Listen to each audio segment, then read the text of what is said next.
बच्चों, आप कैसे हैं? चलिए, सभी लोग ठीक ठाक हैं।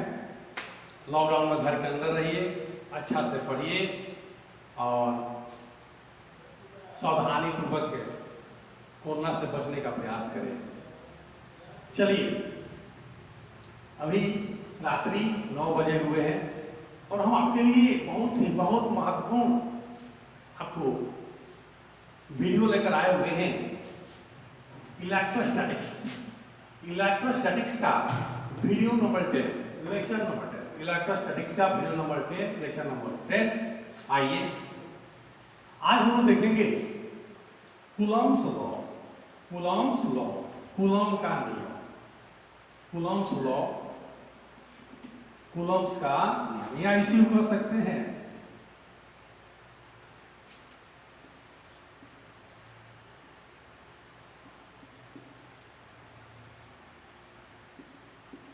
Coulomb's law of electric charge, electric force।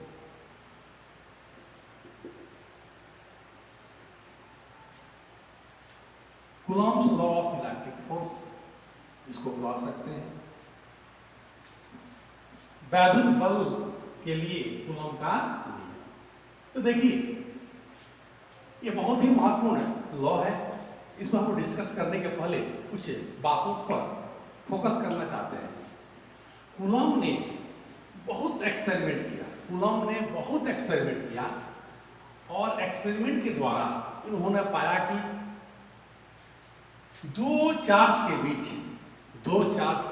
दो आवेशों के बीच एट्रैक्शन फोर्स माने आकर्षण बल, रिपल्सन फोर्स माने विकर्षण बल क्रियाशील होते हैं।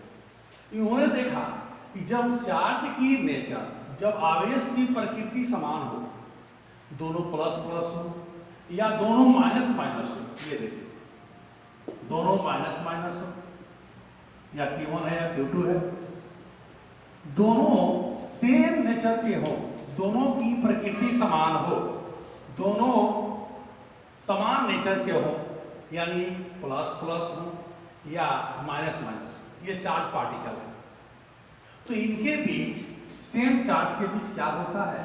रिपल्सन फोर्स काम करते हैं। कौन सा फोर्स काम करते हैं? Repulsion force. हिंदी होता है इसका विकर्षण बल। विकर्षण बल क्रियाशील होंगे यहाँ पे, ये देखिए, दोनों में बिलगाव होगा, रिपल्सन होगा, रिपल्सन फोर्स, विकर्षण। लेकिन अब प्रकृति क्या हो जाए, अगर नेचर अपोजिट हो जाए, एक प्लस एक माइनस दूसरा प्लस, या पहला प्लस हो दूसरा माइनस हो, तो इनके बीच क्या होते हैं? एट्रैक्शन फोर्स लगता है। ये देखिए, आकर्षण बल, इनके बीच भी क्या होगा? एट्रैक्शन फोर्स लगेगा। इन दोनों के बीच एट्रैक्शन फोर्स काम करता है, एट्रैक्शन फोर्स यानी आकर्षण बल। आकर्षण बल क्रियाशील होते हैं कब? जब दोनों आवेश की प्रकृति विपरीत हो। विपरीत का मान, एक माइनस तो दूसरा प्लस, पहला प्लस तो दूसरा माइनस, ये दोनों एक दूसरे को क्या करते हैं? बोलिए, आकर्षित करते हैं। ये दोनों आके चिपक जाएगा, दोनों आके सट जाएगा, यानी यहाँ पर एट्रैक्शन होगा और यहाँ पे क्या होते हैं? रिपल्सन होते हैं। तो आखिर में ये फोर्स लगते हैं, तो उसकी मैग्नीट्यूड क्या होगी, उस फोर्स की परिमाण क्या होगी, उसकी मात्रा क्या होगी, इसकी गणना करने के लिए कूलॉम्स ने बहुत एक्सपेरिमेंट किया, अनेक प्रयोग किए। अनेक प्रयोगों के आधार पर इन्होंने अपना लॉ दिया। लॉ का मतलब ये होता है जो हर तरह से प्रमाणित हो, जिसका एक्सेप्शन नहीं होता है। आइए यहाँ पर देखते हैं। तो कूलॉम्स लॉ, कूलॉम का नियम, यह क्या था? इन्होंने कहा था, 2-3 बातों पर ध्यान देना। क्योंकि ये आवेशों के बीच, आवेश के बीच ये बल क्रियाशील होते हैं, आकर्षण बल या विकर्षण बल आवेशों के बीच क्रियाशील होते हैं, इसलिए इसको कहा जाता है इलेक्ट्रोस्टैटिक फोर्स। क्या कहते हैं? Electrostatic force. हिंदी इसका होता है वैद्युत बल। आवेशों के बीच चार्ज पार्टिकल के बीच एक्टेड फोर्स को, क्रियाशील फोर्स को हम कहते हैं इलेक्ट्रोस्टैटिक फोर्स। यह किसने कहा बोलिए? कूलॉम ने कहा। तो पहला इन्होंने कहा कि चूंकि आवेश के बीच यह क्रियाशील होता है, चार्ज के बीच क्रियाशील होते हैं, और चार्ज को कहते हैं इलेक्ट्रिक, इलेक्ट्रिक कहा जाता है। तो इसीलिए इसका नाम उन्होंने दिया कि यह क्या है बोलिए? इलेक्ट्रोस्टैटिक फोर्स है, वैद्युत बल है, स्थिर वैद्युत बल, इसको हिंदी में कह सकते हैं स्थिर वैद्युत बल, पहला नाम। दूसरा बात इन्होंने क्या कहा? ये चार्ज है और ये चार्ज है, इसके बीच रिपल्सन होगा, तो वह जो बल लगेगा, यह एक बल लग रहा है, वह किधर लगेगा? तो दोनों आवेश को जोड़ने वाली रेखा पर, ये देखिए, दोनों आवेश को हम जोड़ देंगे, एक रेखा बन जाएगा। इस रेखा पर ही क्रियाशील होते हैं, ऐसा नहीं कि इधर लग गया, ऐसा नहीं कि इधर हो गया। दोनों चार्ज को हम एक लाइन से जोड़ते हैं और उस लाइन पर ही क्रियाशील होंगे, या तो बाहर की तरफ क्रियाशील होंगे, रिपल्सन होगा तो बाहर, रिपल्सन होगा तो बाहर, रिपल्सन होगा तो बाहर, रिपल्सन होगा। उसी तरह यहाँ पर देखिए, यह बल किधर लगेगा? यह इसको ढाका देगा, ये भी प्लस है, इस पर रिपेल करेगा, इधर जाएगा। यानी दोनों आवेश को जोड़ने वाली रेखा के अलॉन्ग, रेखा में ही ये बल क्रियाशील होते हैं, वह बाहर की तरफ या अंदर। यहाँ देखिए, यह अपोजिट नेचर के बल है, यह इसके द्वारा आकर्षित होगा, इधर लगेंगे, इसके द्वारा इसमें जो बल लगेगा, ये भी क्या होगा बोलिए? आकर्षित होगा। ये भी क्या होंगे? दोनों आवेश को जोड़ने वाली रेखा पर ही ये बल लग रहे हैं, ये देखिए दोनों लग रहे हैं। फिर यहां देखिए, दोनों रेखा, दोनों आवेश को जोड़ने वाली रेखा के दिशा में ही ये बल लगते हैं, इसलिए इस बल का एक और नाम दिया गया। क्योंकि यहां लगता है कि यह सेंटर से क्रियाशील, ये देखिए लग रहा है कि सेंटर से क्रियाशील हो रहा है, ये भी लग रहा है कि सेंटर से क्रियाशील हो रहा है, इसलिए इसको कहा गया कि यह क्या है? यह सेंट्रल फोर्स होता है। क्या होता है बोलिए? Central force. यह केंद्रीय बल, इसको हम कहते हैं केंद्रीय बल भी कहते हैं। इस बल को इलेक्ट्रोस्टैटिक फोर्स का एक और नाम हो गया सेंट्रल फोर्स। ये देखिए दो नाम हो गए, और ये हमेशा दोनों आवेश को जोड़ने वाली रेखा, lining joining of both charges, this force is acted along lining joining of both charges, so it is called central force।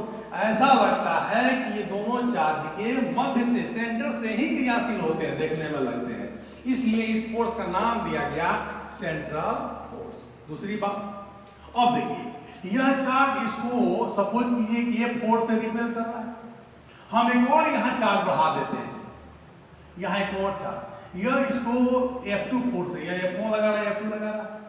इस बल के द्वारा इस बल पर कोई प्रभाव नहीं पड़ने वाला है। अगर ये 10 न्यूटन का फोर्स काम कर रहा है और हम एक दूसरा चार्ज यहाँ रख दिए, यह 15 न्यूटन का है, इस 10 न्यूटन पर कोई प्रभाव पड़ने वाला नहीं है। यानी कि this force does not affect of F1, यह फोर्स F1 को अफेक्ट नहीं कर सकता। इसका अलग संबंध है किधर क्रियाशील होगा, लेकिन दोनों के बीच जो फोर्स काम कर रहा था 10 न्यूटन, उसमें कोई बदलाव नहीं होता है, उसे अफेक्टिव नहीं होता है। क्लियर है?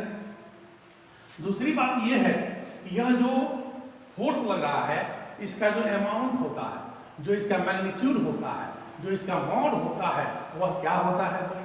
वह दोनों आवेश के मैग्नीट्यूड के प्रोडक्ट के समानुपाती होता है। This force is directly proportional to the product of magnitude of both charges। दोनों आवेश के मापांक के गुणनफल के समानुपाती होता है। जितनी आवेश की आप अमाउंट बढ़ाएंगे, उतना ही इस फोर्स का मान भी बढ़ता है। दूसरी बात, अगर दूरी हम बढ़ा दें, तो दूरी बढ़ाएंगे तो ये बल का मान घट जाता है। यानी यहाँ पर इनवर्स लॉ का, इनवर्स स्क्वायर लॉ का पालन करता है। यानी यह जो बल है इलेक्ट्रोस्टैटिक फोर्स, दोनों आवेश के बीच के दूरी के वर्ग के इनवर्सली प्रोपोर्शनल होता है। और ये कौन कहा था बोलिए? यह कूलॉम ने कहा था। क्लियर है? इन सारी बातों को हम ध्यान देंगे। पहला, दो आवेशों के बीच समान दो आवेशों के बीच, दो चार्जों के बीच अट्रैक्शन फोर्स और रिपल्सन फोर्स क्रियाशील होते हैं। जब दोनों की नेचर समान होगी, जब दोनों की प्रकृति समान होगी, जब दोनों समान चार्ज होंगे तो रिपल्सन फोर्स क्रियाशील होता है। जब दोनों चार्ज की नेचर क्या होगी, अपोजिट होगी, जब दोनों विपरीत प्रकृति के आवेश होंगे, यानी एक माइनस दूसरा प्लस या एक प्लस दूसरा माइनस, तब क्या होता है, अट्रैक्शन फोर्स क्रियाशील होते हैं, आकर्षण फोर्स क्रियाशील होते हैं। इन दोनों बलों को चूंकि आवेश के बीच क्रियाशील होते हैं, इसलिए इस बल को कूलम ने कहा कि यह इलेक्ट्रोस्टैटिक फोर्स है, स्थिर वैद्युत बल है। ठीक है, आवेश के बीच लग रहे हैं, इसलिए इलेक्ट्रोस्टैटिक फोर्स कहा। फिर देखा गया कि यह फोर्स दोनों आवेश को जोड़ने वाली रेखा, दोनों आवेश को जोड़ने वाली रेखा की एलॉन्ग उस रेखा पर ही क्रियाशील होते हैं, और लगता है कि दोनों आवेश के मध्य से क्रियाशील हो रहे हैं। रिपल्सन फोर्स है, दिशा इधर हो गई, यानी लग रहा है कि सेंटर से इधर जा रहा है, इधर सेंटर से इधर जा रहा है। अट्रैक्शन होगा, सेंटर के तरफ लग रहा है, इसीलिए इसको कहा जाता है सेंट्रल फोर्स कहा जाता है। क्या कहते हैं, केंद्रीय बल कहा जाता है। इन सारी बातों को हम लिखेंगे, फिर बाद में देखेंगे कि कूलॉम के नियम के क्या एक्सेप्शन है, कहां पर ये अप्लाई नहीं होता है। तो कूलॉम का नियम जो होता है स्थिर आवेश के लिए लागू होता है। जब दोनों आवेश क्या होते हैं, स्थिर होते हैं, या दोनों आवेश में से एक क्या हो, गतिशील हो और एक हो स्थिर हो। कम से कम एक आवेश को स्थिर होना चाहिए, तब जाके कूलॉम का नियम लागू होता है। अगर दोनों आवेश क्या है, मूवमेंट करने लगे, दोनों में मोशन आ गया, तो कूलॉम का नियम अप्लाई नहीं होता है। दूसरी बात और है कि यह नियम एक फर्मी से कम दूरी के लिए अप्लाई नहीं होता है। लिखाएंगे, एक फर्मी से जब कम दूरी हो जाए दोनों चार्ज के बीच, तो वहां पर न्यूक्लियर फोर्स डोमिनेंट हो जाते हैं, और वहां पे ये फोर्स डोमिनेंट नहीं होते हैं। उस दूरी के बराबर और अंदर के लिए क्या होते हैं, ये फोर्स, ये आपका लॉ काम नहीं करता है। तो सारी बातों को डिस्कस करेंगे। तो चलिए हम इस पर बनाएं। चलिए तैयार हो जाइए और नोट्स बनाने के लिए तैयार हो जाइए सारे बच्चे। आइए, हेडिंग डाल लिया आपने, चलिए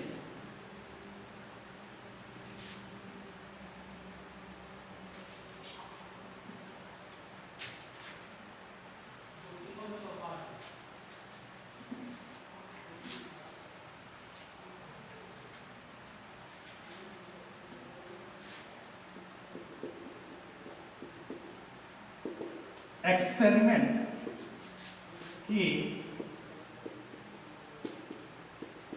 आधार पर दो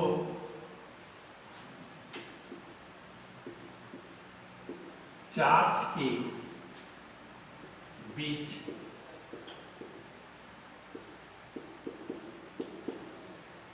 क्रियाशील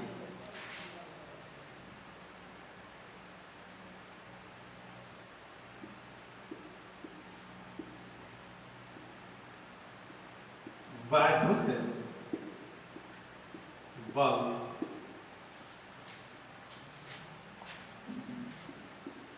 का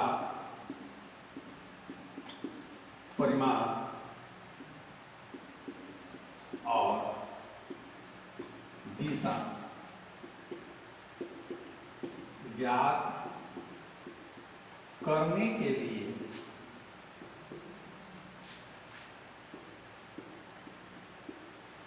कूलॉम ने एक लॉ का प्रतिपादन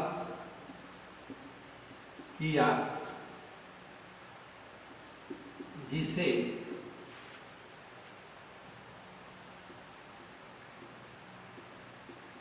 Coulomb's law of electrostatic force या कूलॉम्स लॉ कहा जाता है। इस लॉ के अनुसार, अकॉर्डिंग टू दिस लॉ, तरह से हम उसको स्टेट कर सकते हैं। पहला देखिए, पहला पॉइंट, दो सेम नेचर वाले चार्ज के बीच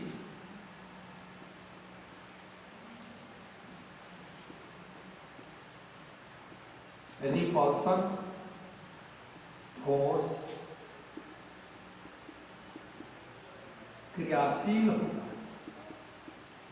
जब सेम नेचर होगा, अगर यह प्लस है, यह भी प्लस है, या यह माइनस है और यह माइनस है, तो कौन सा फोर्स काम करेगा? Repulsion force. यह इसको रिपेल करेगा, यह इसको रिपेल करेगा, यह इसको रिपेल करेगा, यह इसको रिपेल करेगा, यानी विकर्षण बल, रिपल्सन फोर्स काम करते हैं। रिपल्सन फोर्स बाहर की तरफ फोर्स काम करते हैं। नोट करते चलिए। सेकेंड पॉइंट, दो अपोजिट नेचर वाले चार्ज के बीच एट्रैक्शन फोर्स, आकर्षण बल, एट्रैक्शन फोर्स, आकर्षण बल क्रियाशील होते हैं। ये अगर दोनों अपोजिट नेचर का हो जाए, एक प्लस दूसरा माइनस, ऊपर हम मिटा दें। नोट्स प्रोवाइड किया गया है, उसमें इसमें थोड़ा सा अंतर हो सकता है, लेकिन बिल्कुल नहीं घबराइएगा, सारा मटेरियल वही रहेगा जो आपको नोट्स प्रोवाइड किया गया। लेकिन जब पढ़ाने पर आते हैं थोड़ा सा स्टाइल डिफरेंट होगा, क्योंकि बाई नोट्स हम नहीं पढ़ाते, इसलिए अंतर आएगा, लेकिन सारा मटेरियल वही रहेंगे। आइए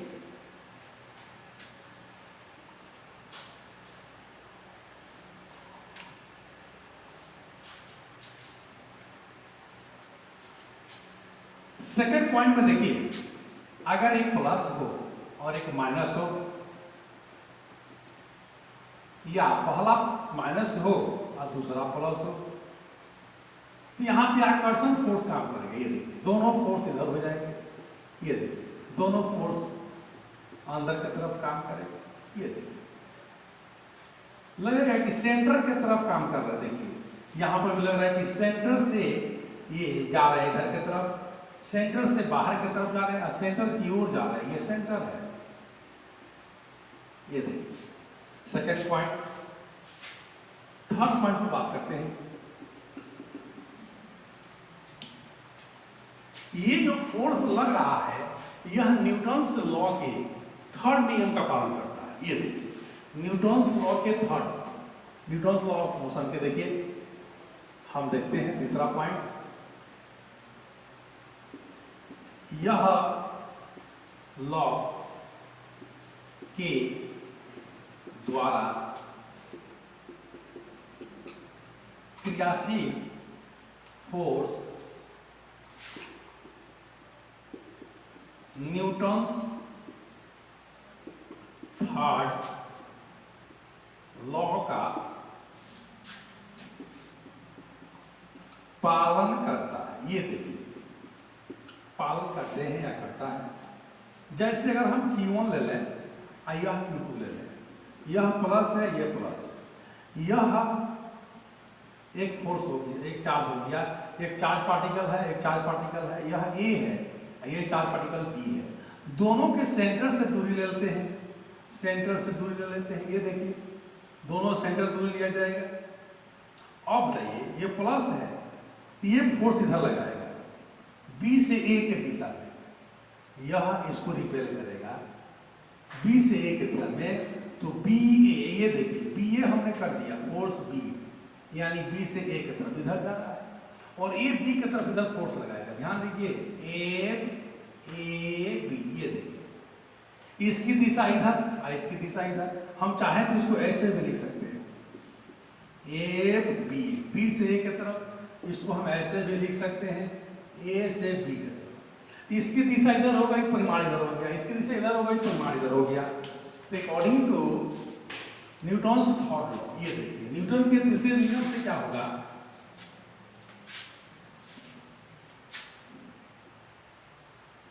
according to Newton's third law, दोनों का मॉडुलस बराबर होंगे, यानी एफ बी ए बराबर माइनस हो जाएगा एफ ए। क्योंकि दिशा अपोजिट है तो समान करने के लिए हमें यहाँ माइनस लगाना होगा। आज जब दो, या इसी को आप ऐसे भी कर सकते हैं, एफ ए बी बराबर एफ बी ए, निगेटिव साइन। अगर हम मॉडुलस निकालते हैं दोनों का इन फॉर्म ऑफ मैग्नीट्यूड, परिमाण के रूप में इसका ले लें तो दोनों इक्वल हो जाएंगे। एफ बी ए का मॉड बराबर माइनस एफ ए बी का मॉड। ध्यान दीजिए दोनों का मॉड होने लगे। जब मॉड लेंगे तो ये वेक्टर साइन समाप्त हो जाएंगे। एफ बी ए, ये वेक्टर साइन समाप्त हो जाएगा मॉडुलस में, ये नेगेटिव साइन हट जाएंगे। एफ बी ए बराबर होगा एफ ए बी, दोनों का परिमाण सेम हो जाएगा। जितना यह इसको धाका देगा उतना ही यह इसको धाका देगा। जैसे आपसे कहा जाए, इस तरह की एग्जाम्पल देख लीजिए, एक एग्जाम्पल के द्वारा इसको समझ लेते हैं। नोट कीजिए, यह तीसरा पॉइंट है, एग्जाम्पल से समझते हैं।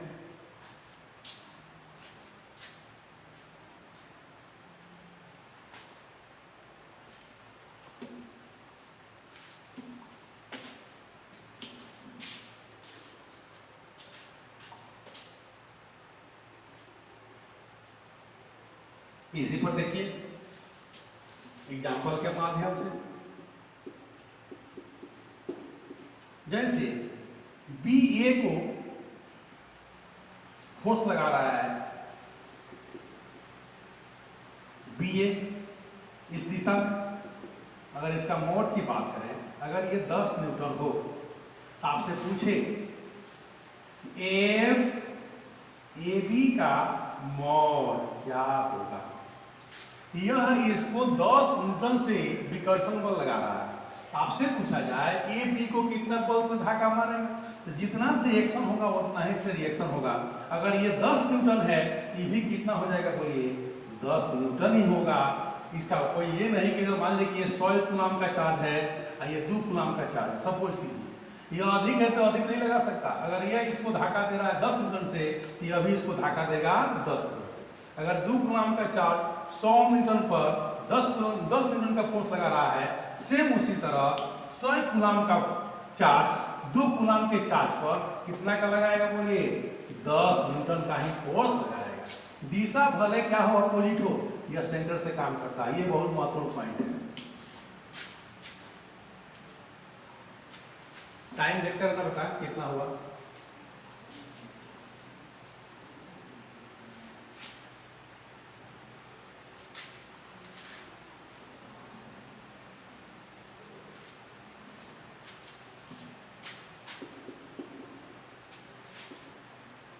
क्योंकि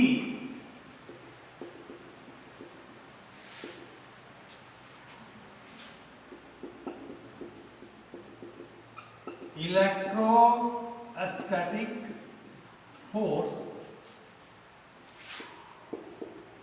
दोनों आवेशों को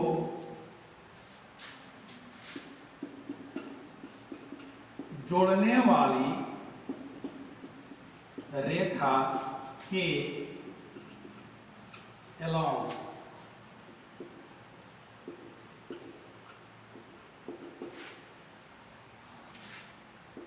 तथा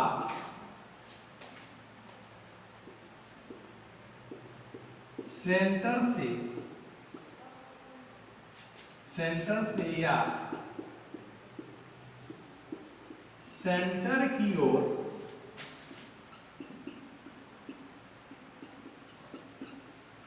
क्रियाशील होता है, अतः इलेक्ट्रोस्टैटिक फोर्स को सेंट्रल फोर्स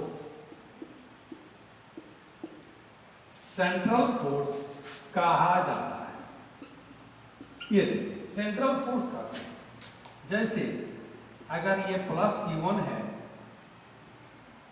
और ये प्लस Q2 है, दोनों में रिपल्सन होगा, ऐसा लगता है कि यहाँ से ये फोर्स क्रियाशील होता है और ऐसा लगता है कि ये फोर्स यहाँ से सेंटर से क्रियाशील होता है, सेंटर से, इसलिए इसको सेंट्रल फोर्स कहते हैं। या अगर माइनस की बात करें और यहाँ पे माइनस प्लस की बात करें, देखिए ऐसा लगेगा कि यह इसको सेंटर की ओर आकर्षित करता है। ये देखिए सेम फोर्स से सेंटर की ओर आकर्षित करता है, सेंटर की तरफ क्रियाशील होते हैं, अतः इसे क्या करते हैं बोलिए, सेंट्रल फोर्स कहा जाता है। पांचवा point, Coulomb's law point charge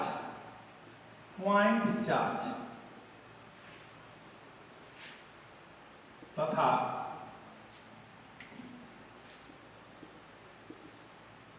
uniform distribution of charge, बिंदुवत चार्ज पॉइंट चार्ज तथा यूनिफॉर्म डिस्ट्रीब्यूशन ऑफ चार्ज के लिए लागू होता है।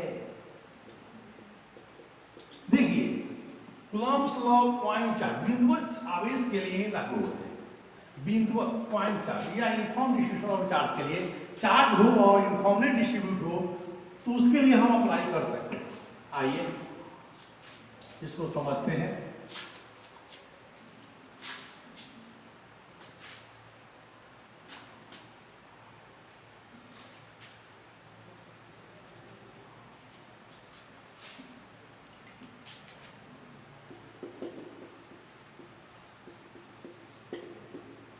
ये देखिए पॉइंट चार्ज, ये पॉइंट चार्ज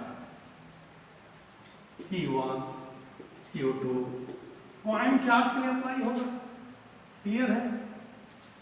या अगर कोई हम बॉडी थोड़ा सा ले लें, इस पर यूनिफॉर्म डिस्ट्रीब्यूशन होना चाहिए, यूनिफॉर्म डिस्ट्रीब्यूशन तो बराबर दूरी पर होना चाहिए। ये चार्ज बॉडी है, बराबर दूरी पर होना चाहिए। ये देखिए, तो हम इसके सेंटर से जब बहुत दूर से देखेंगे, अनंत से देखा जाएगा, ऐसा लगता है कि यह इसके सारे चार्ज यहाँ पे कॉन्साइड कर जाते हैं। दूर से देखने पर लगेगा कि सारे चार्ज यहाँ पे कॉन्साइड करेंगे। ये देखिए, अगर ये चार्ज Q1 है, इसको हम पॉइंट मान लेते हैं। ये देखिए पॉइंट मान लिया जाता है और डिस्टेंस कहाँ से लेते हैं, इसके सेंटर से। ये इमेजिन कर लेते हैं कि सारे इसके चार्ज कहाँ पे कॉन्साइड करेंगे, सेंटर पर। सारे चार्ज कहाँ पे केंद्रित हो गए, सेंटर पर। दूर से देखेंगे तो लगेगा कि सारे चार्ज केंद्र पर है, लेकिन ये चार्ज यूनिफॉर्म डिस्ट्रीब्यूशन होना चाहिए, बराबर दूरी पर होना चाहिए, तभी अप्लाई होता है। ये हो जाता है पॉइंट चार्ज, इसके लिए भी लागू होगा पॉइंट चार्ज। ये देखिए, लेकिन अगर इस तरह का हो, इस तरह का कोई बॉडी हो या इस तरह का कोई बॉडी हो, इस तरह का, तो इसके लिए कूलॉम्स लॉ अप्लाई नहीं होता है। यहाँ कूलॉम्स लॉ लागू नहीं होगा, यहाँ नहीं होगा, पॉइंट चार्ज के लिए होता है, यहाँ अप्लाई हो सकता है। और डिस्टेंस हम कहाँ से लेंगे, इसके सेंटर से लेते हैं। क्यों? क्योंकि इमेजिन कर लिया जाता है कि सारे चार्ज कहाँ पे है, इसके सेंटर पर है। सारे चार्ज कहाँ कौन साइड है, सेंटर पर है। इसलिए कभी भी दोनों चार्ज के बीच की दूरी, अगर ये Q2 करते हैं, कोई पूछे कि दोनों के बीच की दूरी बताइए चार्ज का, तो हम सेंटर से लेते हैं, इसके सेंटर से इसके सेंटर के बीच की दूरी लेते हैं। तो यह लॉ जो है पॉइंट चार्ज के लिए एप्लीकेबल होगा, पॉइंट चार्ज पार्टिकल के लिए एप्लीकेबल होगा, यूनिफॉर्म डिस्ट्रीब्यूशन के लिए एप्लीकेबल होगा। लेकिन अगर बॉडी अलग तरह का, अलग आकृति का है, मान लीजिए कि बेलन हो गया, स्फीयर हो गया, बड़ा बॉडी हो गया, उसके लिए कूलॉम्स लॉ अप्लाई नहीं होता है। इसके लिए अप्लाई होगा, इसके लिए अप्लाई होगा, लेकिन इसके लिए अप्लाई नहीं होगा।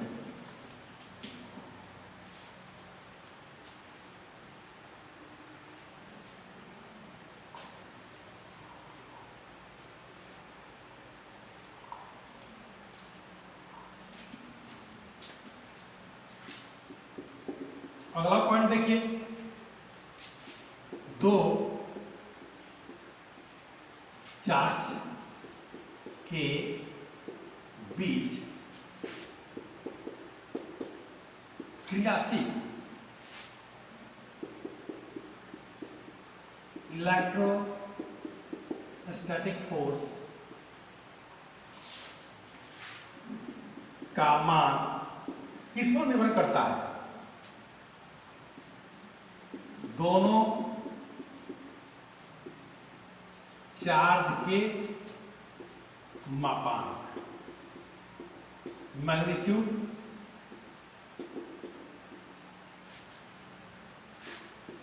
के गुणनफल दोनों चार्ज के केंद्र से बीच की दूरी पर तथा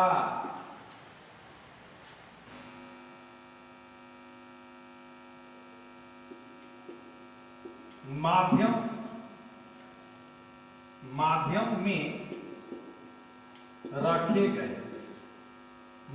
में रखे गए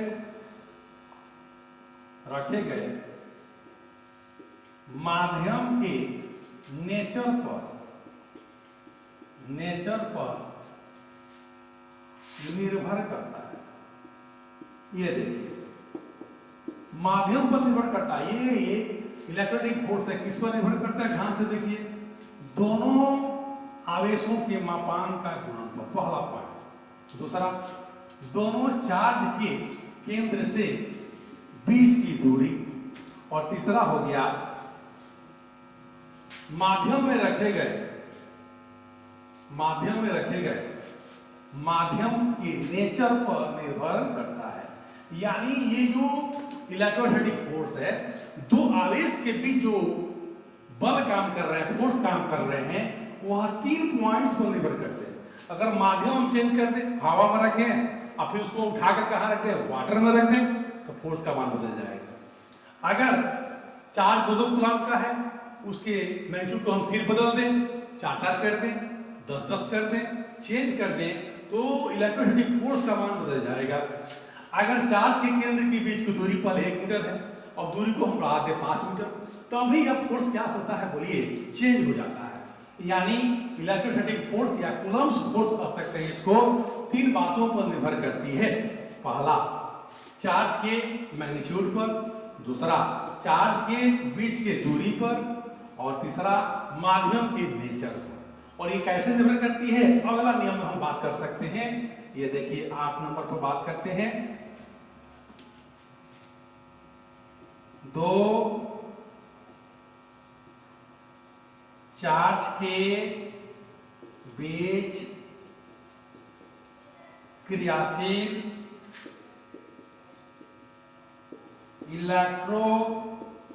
इलेक्ट्रोस्टैटिक फोर्स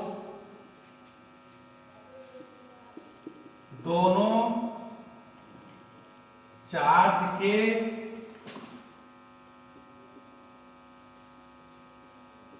मैग्नीट्यूड के गुणनफल के समानुपाती के डायरेक्टली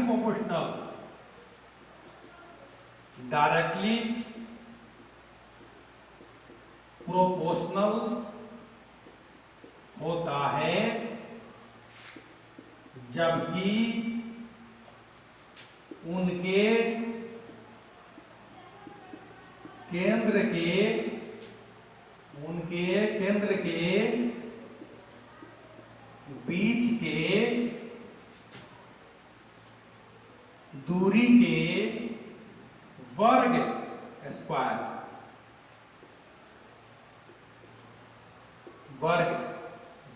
के इनवर्सली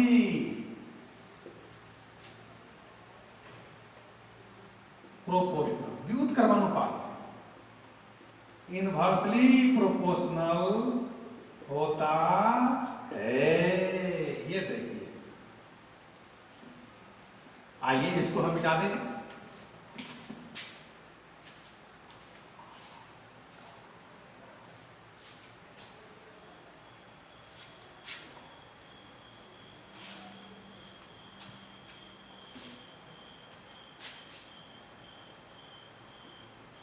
यह Q1 है, सपोज कीजिए इसका सेंटर यह मान लेते हैं, इस चार्ज का सेंटर हम यह मान लेते हैं, यह हो गया Q1, यह हो गया Q2, इसको भी हम प्लस मानते हैं, इसको माइनस मानते हैं, तो दोनों के बीच की दूरी हम ले लें। ये देखिए यह पॉइंट हम मान लेते हैं A, यह पॉइंट मान लेते हैं B। ध्यान देने वाली बात है, अगर हम प्लस कर दें तो यह इसको इस पर क्या होगा, इस पर रिपेल करेगा। बोलिए यह क्या करेगा, इसको रिपेल करेगा, या यह इसको इधर धक्का मारेगा, और यह क्या करेगा, इसको धक्का मारेगा। इसके द्वारा इस पर जो फोर्स काम करेंगे इधर लग जाएंगे, और इसके द्वारा इस पर जो फोर्स काम करेंगे वो इधर लग जाएंगे। ये देखिए यह कौन सा फोर्स है, बी के द्वारा ए पर, दिशा इधर है, तो हम कह सकते हैं FBA, बी से ए के तरफ, और यह इसको इधर धक्का मारा, दिशा इधर है, इसको हम कह सकते हैं FAB, इधर होगी। और हम मान लेते हैं दोनों के बीच की दूरी क्या है, R है। अब आइए कैसे हम करेंगे, यहां पे मान लेते हैं, लेट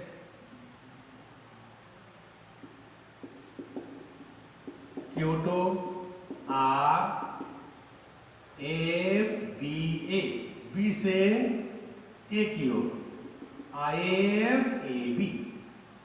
Q1 क्या है,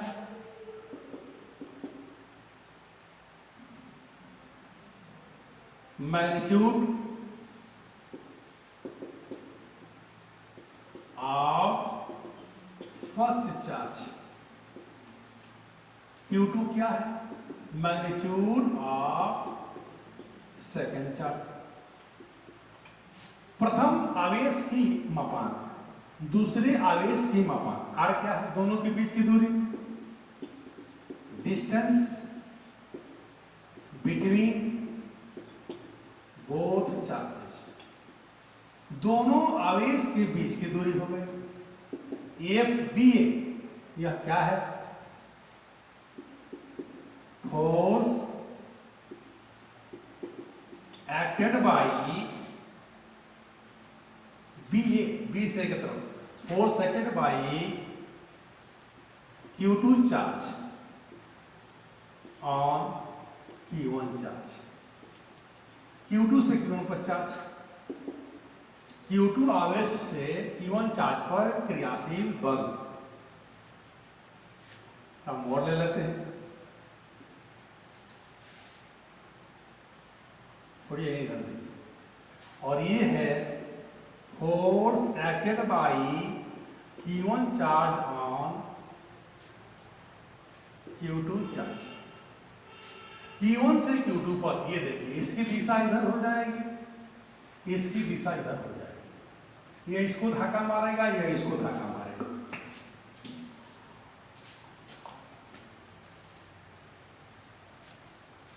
दोनों पॉइंट चार्ज हैं, ये दोनों पॉइंट चार्ज हैं। अब आइए कहता है therefore according to Coulomb's law,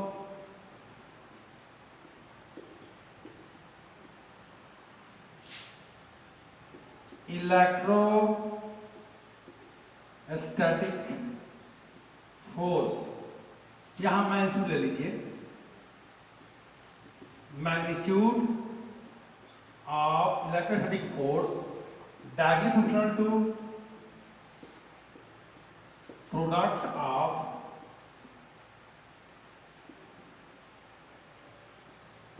magnitude of both charges. कहता है स्थिर वैद्युत बल का मापांक, स्थिर वैद्युत बल का मापांक क्या होता है, दोनों आवेश के मापांक के, दोनों आवेश के मापांक के प्रोडक्ट गुणनफल के समानुपाती होता है। तो हम कोई भी फोर्स ले सकते हैं, इसमें ऐसा कुछ नहीं है, मापांक लेना है, FBA का मॉड ले लें या FAB का मॉड ले लें, यह क्या होगा, समानुपाती हो जाता है। ऐसा किसके? दोनों के मापांक Q1 का मॉड और प्लस Q2 का मॉड। अगर माइनस होगा तो ही प्लस लेंगे। और ये मान क्या देते हैं, ध्यान दीजिए, और यही मान दे देते हैं एफ ए बी कहिए, एफ बी ए कहिए, और समानुपाती हो जाता है Q1 Q2। ये इक्वेशन फर्स्ट हो। दूसरा क्या होता है, देखिए इसी में सेकंड पॉइंट करता है again magnitude of electrostatic force directly proportional to 1 upon distance between both charges. दोनों चार्ज के बीच की दूरी का क्या हो जाता है, बोलिए स्क्वायर हो जाता है। ये देखिए सेकंड पॉइंट यह था। यानी इसको अगर हम मैथमेटिकली हम लिखना चाहें, एफ ए बी कहिए या एफ बी ए कहिए, यह समानुपाती हो जाता है 1 अपॉन आर स्क्वायर। क्योंकि दोनों आवेश के सेंटर के बीच की दूरी हमने क्या मान लिया है, आर स्क्वायर। आर माने हैं आर स्क्वायर हो जाएगा, और यहां पर हो जाएगा Q1 Q2। ये देखिए तब दोनों को हम मिलाएंगे, ये इक्वेशन आपका सेकंड हो गया। दोनों को अगर हम कंबाइन करते हैं, हम मान लिए दोनों को कंबाइन करें तो देखिए क्या मिलता है।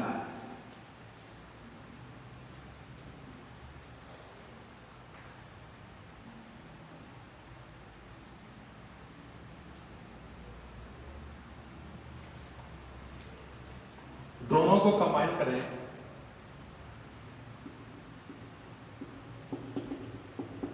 Combining equation first and second, दोनों इक्वेशन को कंबाइन किया जाए तो देखिए एफ ए बी कहिए या एफ बी ए कहिए, समानुपाती हो जाएंगे Q1 Q2 upon r square. दोनों को कंबाइन कर दिए। अब ये इक्वल का साइन जब होगा तो यहाँ कॉन्स्टेंट आ जाता है। एफ ए बी या एफ बी ए इक्वल कर देंगे तो यहाँ पर कॉन्स्टेंट आ जाता है, और ये हो जाता है कि Q1 Q2 upon r square, where K is a proportionality constant।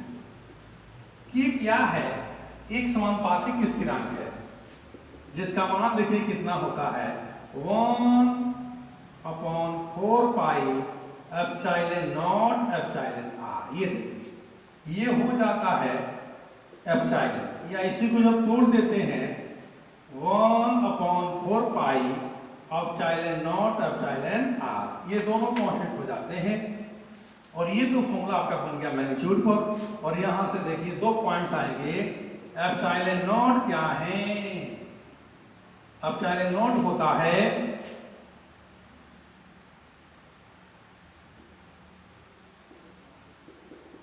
Permittivity of free space.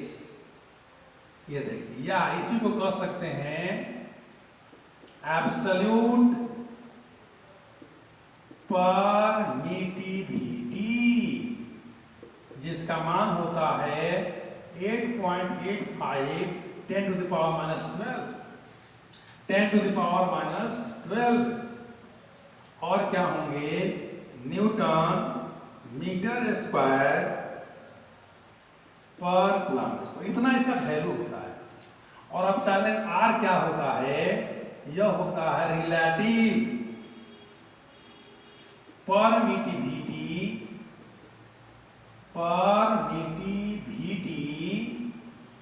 Of the medium, माध्यम का यह परमिटिविटी कहलाता है, जो माध्यम के नेचर पर डिपेंड करता है।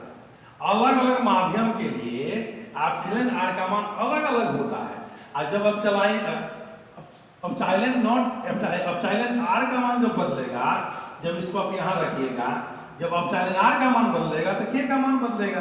और जब के का मान बदलेगा तो फोर्स का मान बदलेगा। दूरी पर डिपेंड किया, दूरी के वर्ग के व्युत्क्रमानुपाती, जब दूरी बढ़ेगा तो बल क्या होते हैं, s स्क्वायर से डिक्रीज करते हैं। आवेश का मापांक बढ़ेगा उनके गुणनफल से, जाइक्लिक कोएफिशिएंट होते हैं, जितना ही चार्ज बढ़ाइएगा उतना ही फोर्स बढ़ेंगे, जितना ही दूरी बढ़ाइएगा उतना ही फोर्स क्या होंगे, डिक्रीज करेंगे। माध्यम चेंज करिएगा, एप्सिलॉन आर का मान जैसे जैसे बढ़ेगा वैसे वैसे फोर्स का मान डिक्रीज करता है। और सबसे अधिक एप्सिलॉन आर का मान